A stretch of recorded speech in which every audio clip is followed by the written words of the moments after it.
Regards this flight as routine. There's nothing routine about flying to the moon. I can vouch for that. Launch control, this is Houston. We are go for launch. Ron Howard's movie about the Apollo astronauts is burning up the box office, and there are so many reasons for this film's success. One sure key is the cast. So many great actors, including one who you recognize but is not a household name, Gary Sinise, Lieutenant Dan, of course, from Forrest Gump. Okay, Jack, give me a readback on that last procedure. Stand by, Ken. In Apollo 13, he plays Ken Mattingly, the grounded astronaut and the one who must find out how to save his friends who are almost lost in space. Okay, find the main bus breakers on panel 11.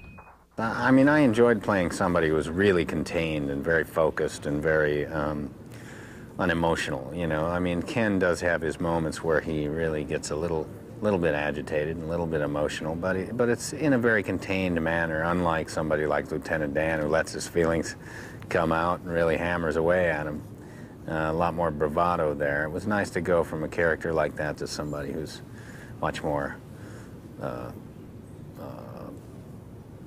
inward, who deals with his emotions on an internal level. I mean, your character really is almost, there's so many heroes, but he certainly is a pivotal hero because he has to kind of figure out the solution to the problem to get them home. Yeah, he's the final kind of ingredient to getting them home. There's a lot of people that are working on a lot of different problems, and in actuality, Ken was one of many who was working in the simulators or with the simulator crews to figure out the power-up procedure to get them back, but we had to combine a lot of people into that one character. Yeah, we read you, Ken. Are the flowers blooming in Houston? That's a negative, Jim. I don't have the measles. Space is great, but Gary ought to say his prayers and say thanks for Forrest Gump. Forrest Gump was a great thing for me. There's no question about it. What do people want to know when they come up to you and ask you a Gump thing? What is it they're asking you? How did they do those legs? You know, they all want to know how they did the thing with my legs and how those effects were done. I'm Lieutenant Dan Taylor. Welcome to 4th Platoon. What's wrong with your lip?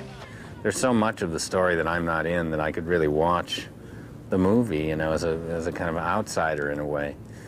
And I knew I loved it, and I knew it would be somewhat successful, but... I mean, no one can predict that kind of success. No. And I hope this one has equal success. You can't hope for it, Yeah, either, you can't even hope for it. because it's beyond what you can even hope for.